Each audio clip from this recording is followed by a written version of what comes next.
mean, it's amazing, even after all the years we've been in it, just how surprising the short prep is. I don't think any of us got back to our rooms till probably 1 a.m. last night. And then, got film and practice today and film again. And then kind of an early morning, we have a 2:40 game. So, stuff starts happening fast on these weekends. So quick turnaround, and we'll see what the guys can handle. And all the while, you want to make sure they're get rested and then are fresh, so they play their best Monday. All right, we'll start off with Jim Meehan. Go ahead, Jim. Mark, kind of along those same lines. You waited maybe longer than you ever have, one of the last to play a first-round game this time around. With this fall is maybe the fastest turnaround in your tournaments, and what the challenge of that condensed time frame, maybe just keeping guys fresh as well as getting the work in. Yeah, look, we've had so many of these games. I'm sure we've had quick turnarounds like this before, but I think with experience, I tend to now.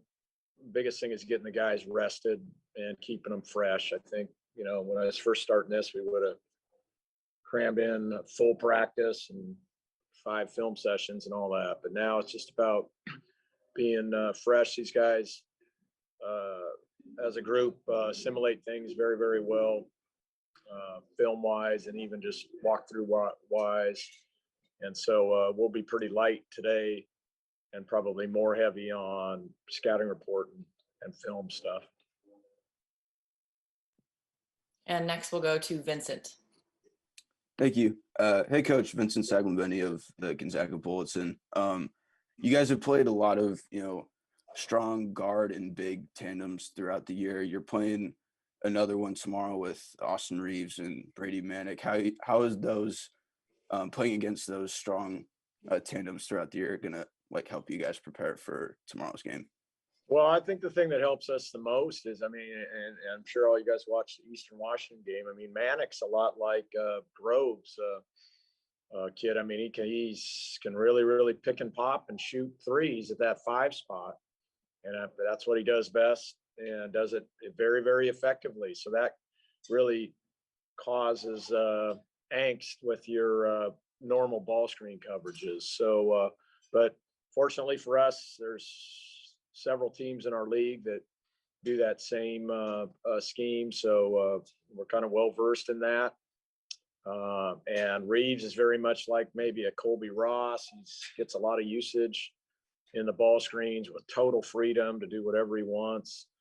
And then also flops around and jumps into you and tries to bait the officials into calling a lot of fouls. And he does a great job with it. So, and he's a shot maker. He's really crafty. And so again, I think, we've played some similar teams with probably not as good of players, but that utilize the same kind of actions. Appreciate it, Coach. Sorry, we'll go to Barry. Go ahead. Yeah, Mark, this is Barry Trammell with the Oklahoman in Oklahoma City. For those of us that are so far away from your program, and we saw you 20 years ago as, the Cinderella, the underdog. Now you're the monster. You got better players than anybody. You got NBA draft picks. How did that all develop in terms of going from the little engine that could to being, a team that rivals Duke and North Carolina for talent? Well, first of all, you guys never should have let Domas Sabonis leave Oklahoma. Yeah, no kidding. And I could have told you that. No, hey, listen, it's been a really, really long, and I wouldn't say arduous, but it's just been, from that point you referenced 20 years ago to now, it's just been a, little incremental steps year by year, and pretty much everything in our program changed, from recruiting, we're able to get better and better players as we moved farther along. How our facilities got better and better as we, continue the winning. How we travel, how we do everything, heck, how we scout. And, but through it all, I've had incredible staff continuity. I think this is probably, the greatest piece of advice I can say what worked for us is great staff continuity. I've had the same athletic director this entire time. The school has been very growth oriented. That my mantra has always been, if we're satisfied and staying, and happy with where we are and just staying the same, then we're going to get past. So we've continued to grow. And I think it's just collectively, everybody's been pulling the rope in the same direction, from obviously, our basketball staff, the athletic department, to the administration, to the board of trustees, to our community, and even heck, the whole area, the inland Northwest, with, Oregon and Washington, Idaho, around there. We got a great fan following. Thanks, Mark. Yep. We'll go next to Gary. Go ahead. Thanks, Coach. Gary Horker, Cairo TV, CBS, Seattle. You had more fans in the stands last night than at any game this season. And, we have seen how your team particularly responds to the energy in the room.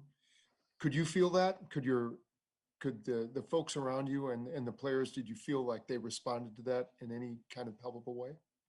I don't know if we had more than we had maybe down in Texas. In Texas, I remember when we played Virginia, it was just such a welcome feeling. I do think, like I mentioned the other day, that I know there's just joy in our players' hearts that their family and friends and people that have supported them their whole career are finally able to be here in person to watch them. And I mean that it's absolute joy in their hearts.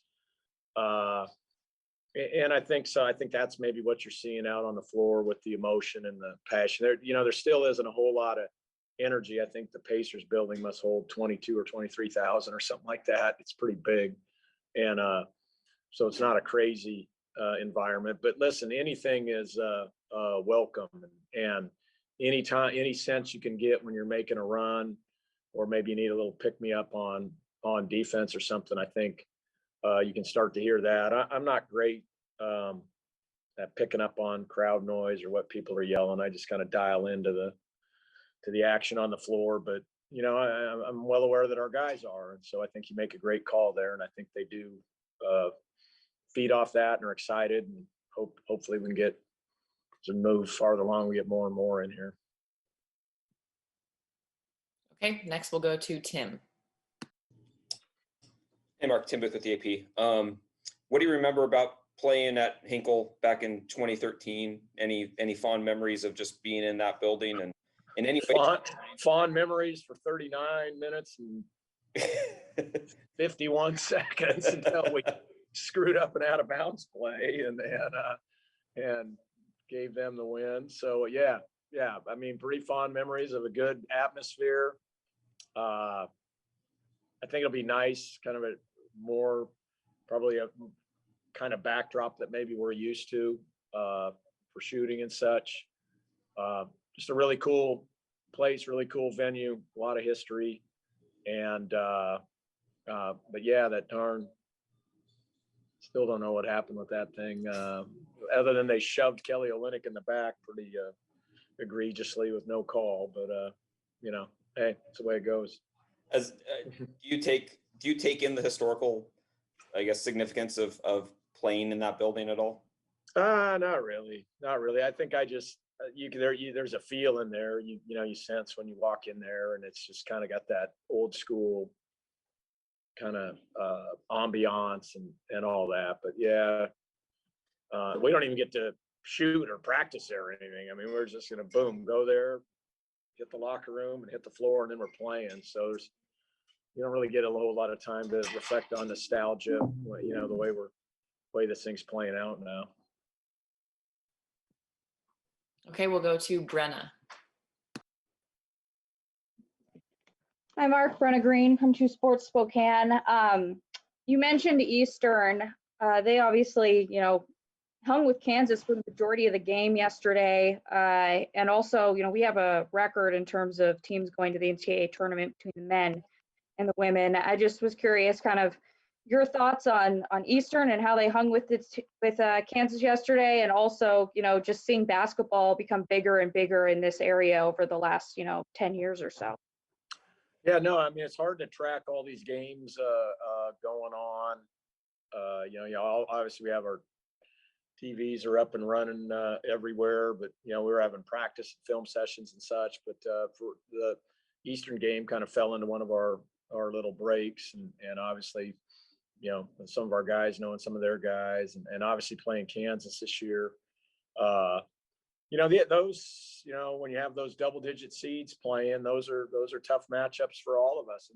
And I think even Bill mentioned after the game, the dilemma that they present is a lot of times they don't have a big banger inside, so they'll pick and pop their five. And he even said after the game, Kansas isn't built for that. And so they did a great job taking advantage of that. They've been one of those teams that can really spread the floor and shoot it. Shantae's done a good job there. And I know it's been a great run for that group of players, and they certainly represented themselves well. Next, we'll go to Isabel. Hi, Coach. Isabel Gonzalez, Mid-Major Madness. Obviously, March Madness is something that for a lot of players is just a dream come true. And you said you don't have a ton of time to prep in between opponents, but do you guys ever make time to just watch other games? And if you do, how do you approach this? Do you try to just focus and take away some notes, or do you try to enjoy it? I mean, are you talking of watching the opponent, or are you just talking about randomly watching other games? March Madness tournament, yeah. I mean, hey, I've been in this profession now for 32 years or now. So, I mean, I have a lot of friends. Very, very, very good friends. In fact, their families are here, staying with my family outside the bubble at other hotels. So I'm keen on keeping track of their games when I can. And the guys have the same thing. They've played AAU with a lot of these players that are on other teams. So they, when they can, follow their teams. And it's certainly easier like early when we hadn't had a game yet, but now we're just basically in survival mode. We're just watching film, resting, getting ready for practice, watch film again, and go to bed tonight and get up and get ready to play a game. So I don't know that we'll have a whole lot of time to watch stuff today. And for the last question, because of time restraints, we'll go to John Blanchette. Mark, the coach on the other sideline, Lon Kruger's, his career arc's been significantly different than yours. Yours has been all at one place, Gonzaga. Lon's taken 5 different schools to the NCAA tournament. Any particular trademark to his teams and the way they play? I first of all, he's the gentleman of all gentlemen, and just, he really, really is a fabulous person. And obviously he showed himself to be an incredible coach, but he's handled all his success with an amazing amount of grace, and just, he's a man of high character. And I think that's probably it right there. His teams respect him and reflect that. Probably the best thing he does is he plays to his strengths.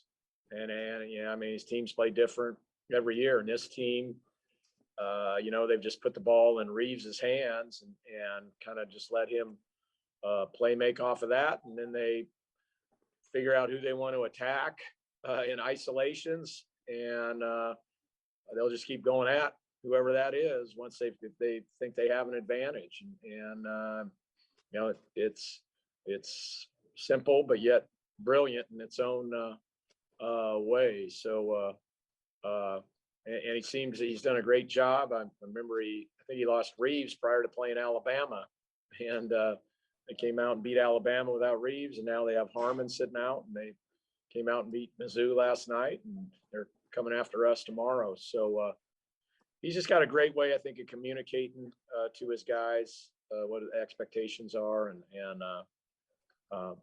again, his success speaks for itself. Thank you. All right. Thank you so much, Coach Few. Appreciate the time. Yep, you got it, Good luck Alyssa. tomorrow. See you. Okay, everybody. So we have Jalen Suggs coming up next. And if we could have everybody unraise their hands right now so we can start fresh and see who has further questions. Thank you so much. And the same thing, if you could repeat your name and then also the media outlet that you represent before asking a question, that would be great.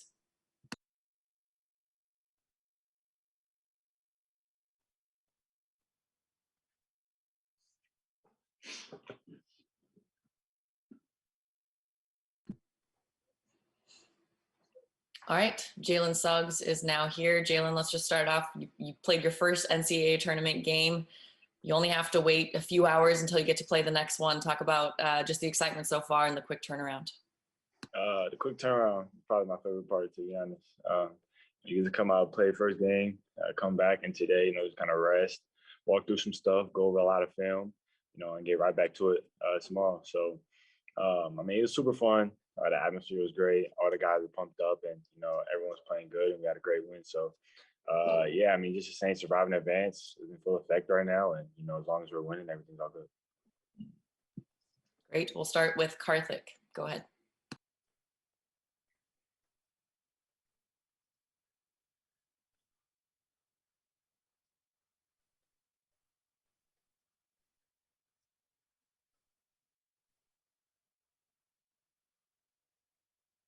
I felt really good. We don't really practice it. I feel like we just kind of had a connection on the court. He does a great job of seeing me and seeing the floor, and always knows when I'm running. He does a great job getting out of transition. And we make eye contact real quick, and I know he's got the confidence in to throw it up. I barely got that one. But it was a great pass, great finish. It got everybody hyped. That was super fun. Barry, go ahead. Yeah, Jalen, this is Barry Trammell with the Oklahoman in Oklahoma City. What is it that attracted you to Gonzaga? And of course, everybody in America wanted you. Why did you pick Gonzaga? I think this culture was somewhere that I felt like I could come in, grow as a man, and grow as a basketball player. The whole coaching staff, you, B. Mike, and Coach Tommy, they all do a great job in developing and growing their players, especially their point guards. And this is why I knew I could come in and they'll treat me like family, and not another piece. Just help them come win, win games, and then kind of ship me off to the next whatever is next for my journey. So just the way that they brought me in and treated me like one of their own, I think has been the reason why I knew I wanted to come here and why I knew I made the right decision. How much would it mean to you if you could help deliver Gonzaga its first national title? It would mean the world. Just for all the support that the Gonzaga community has had for me since I was being recruited by him, and then since I've been there. And then, of course, I'm a competitor just like everyone else on this team, and so to come in and get a win, my first year in March Madness, it would mean the world, not only to me, but I know it would to everybody else on the team and the fans as well. Okay, we'll go to Gary next. Thanks, Gary Horker, Kyra TV, Seattle. Jalen, you guys have kind of an aura about you, in my opinion, having watched generations of players on this team where when you're really clicking on all cylinders, you guys seem to go into sort of a relaxed mode where your body language kind of changes. You guys seem to be clicking almost, where you guys are all in on a secret. And Corey last night talked about how you guys play for each other, and you guys, because you just, you love each other so much, it's very family kind of in an atmosphere. Could you kind of talk about your feelings on that? He's exactly right. Everyone on the team is unselfish. Nobody cares who's putting up the big points. Who's having a big night. We just know that whoever is, we're happy for him. And we want to go help him get some more better shots, and then just get a win at the end of the day. So again, I think that's one of the reasons why I came here, because of their culture, the way they play, and the way everybody loves each other and the family feel. And it shows on the court. We're all connected all the time. Everybody knows where each other's going to be. Everybody trusts each other, to go out and make plays. and make the right play and right reads. And then we just roll from there. And I mean, when we got it clicking, you can feel it on the court. And yeah, it's great. Okay, let's go to Jim.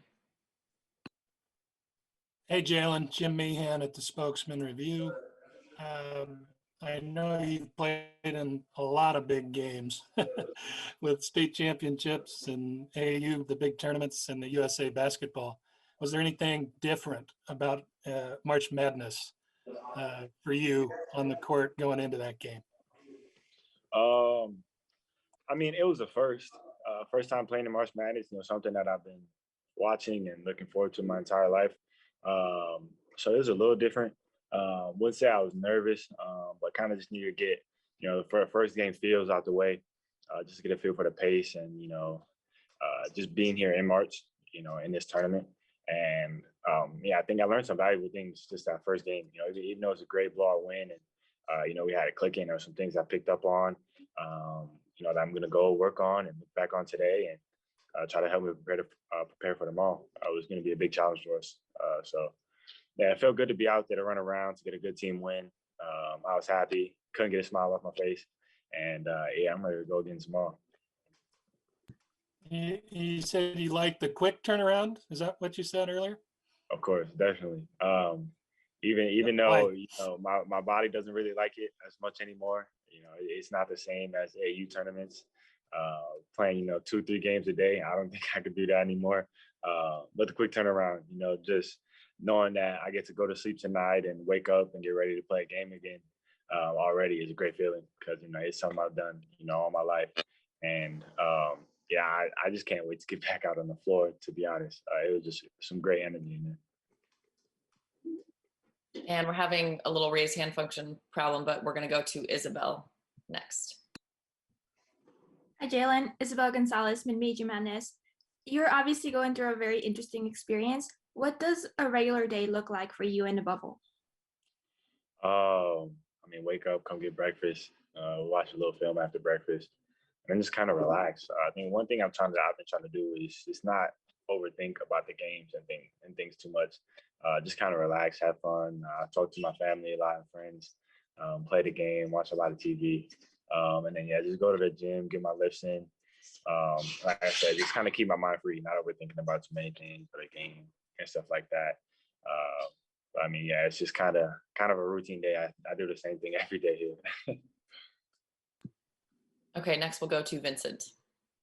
Thank you. Hey, Jalen, Vincent Saglemani of the Gonzaga Bulletin. Kind of going off of what Jim had asked you about playing in big games, how do you kind of handle the, emotions, of playing in, you've obviously only played one game in March so far, but how do you kind of handle the emotions of, not letting taking advantage of the adrenaline that you have in playing in a tournament and also not letting it, get the best of you? I'd say just being myself, going out, trying to make the right play, knowing that the right play are the winning plays, and doing everything I can to come out with a win. At the end of the day, no matter what my stat line looks like, no matter how the entire game goes, you come out with a win during this time of the season. That's positive, and you keep it going and keep it pushing on to the next. So, I mean, I think the guys have done a tremendous job of keeping confidence in me and trusting me and picking me up throughout these games. And so it's the coaching staff, and it's allowing me to just go out and play freely and do my thing and try to help the team win. Okay, we'll go to Brenna next. Jalen Suggs, Brenna Greencrumb 2 Sports. Hi, Jalen. It's early. It's 9 a.m. here.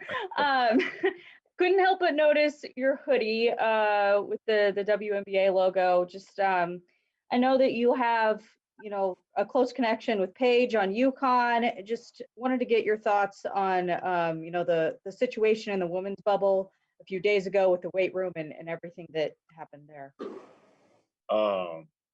It's unacceptable. I don't think there's another way to put it. The way that those women have worked all season long to get to the point that they are, the same exact work that we put in. And I mean, to have that kind of treatment and to have no weight room to go and try to get better. Food is below standards. And yeah, it's not right, for them to go put in all that work and to be rewarded like that for something that they've also looked forward to, their entire lives, just like me and a lot of the other guys in this tournament. I mean, it needs to be better. Change has to be made, and until that happens, I mean, I know that I'll personally always stand up for the women, just because I have so much respect for them and the game. So yeah. And Keith Oso, go ahead. Hey, Keith Oso, KXOY in Spokane. Jalen, you guys have to get, I guess, used to another team in a day, 1 day of preparation. It's got to be tough. But on the flip side, they only have a day to get ready for you. How tough would it be for teams to get ready for you in short form? I think there's a lot to pick up on, and that's the hardest part. And a lot of it is kind of unscoutable. But I mean, we do a lot of things, and we have a lot of different pieces that you have to try and key in on and stop. And I mean, for example, yesterday, Anton had a big night. He had a great game, offensively and defensively. He really showed up, and those are little things that you try to key in on. Joel, Drew, me, Andrew, all the AC, all the other guys are in the squad, and guys come in like that and have a big impact. And then those are the things that you kind of scout to give up, and then it burns you at the end of the day. So I think we have so many pieces. We do a lot of things really well, and I mean, to just have 24 hours to try to pick up on that, it's a really tough task for anybody. Okay, we have time for 2 more questions. We'll go to John Blanchette first, and then see if someone else raises their hand. Thanks. Hi, Jalen. John Blanchette from the Spokesman Review. The arena that you're going to go play in tomorrow has a lot of history behind it. I know that you're not very old yourself, but are you aware of any of that and just the kind of stature that Hinkle Fieldhouse has in the game of basketball? I've heard of it, yes. I wouldn't say I'm too aware of it, though. As you said, I'm kind of a young buck. But I do know that, Indiana is definitely considered, a mecca of basketball in the country. So I'm excited to go play and to be here the whole time, especially just with all the history that's been here in Indiana basketball. I mean, I'm ready to go play. I'm ready to get out on the floor and go get another win, for the team and for my family in the stands and this whole coaching staff. Okay, and for the last one, Isabel Gonzalez, go ahead. Jalen, there's been a lot of stories about interesting requests that people have made for just stuff from outside of the bubble. Is there anything interesting or fun that you've requested to bring to you? Nah, I mean, we got a bowling ball and some pins. I thought that was pretty interesting. I wasn't really expecting that. But I mean, I really haven't made no. The only request I made was for some Chick-fil-A. That's all I wanted. If I get a little Chick-fil-A and kick back, watch a little Criminal Minds, I mean, that's pretty much a perfect day for me. So, I mean, I'm not really asking for too much, not really complaining. I think they're doing a pretty good job here and handling everything and getting us everything we need. And Gary, if we can make it kind of a quicker question, the last one for Jalen. Super quick, Jalen. Gary Horker, Cairo TV, Seattle. Sounds like a strange question to cap this thing off.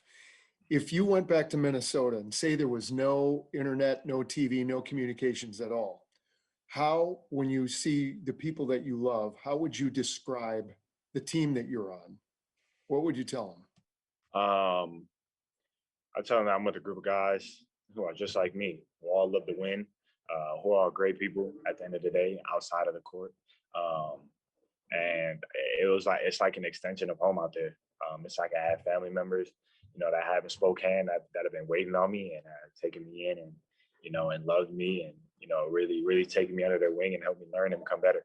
I don't think there's a better way to put it than that. It's like I've gained 13 new family members since I've been out here. Great. Thank you guys so much. And thank you for the time. And as usual, we'll have a high quality video audio sent to you.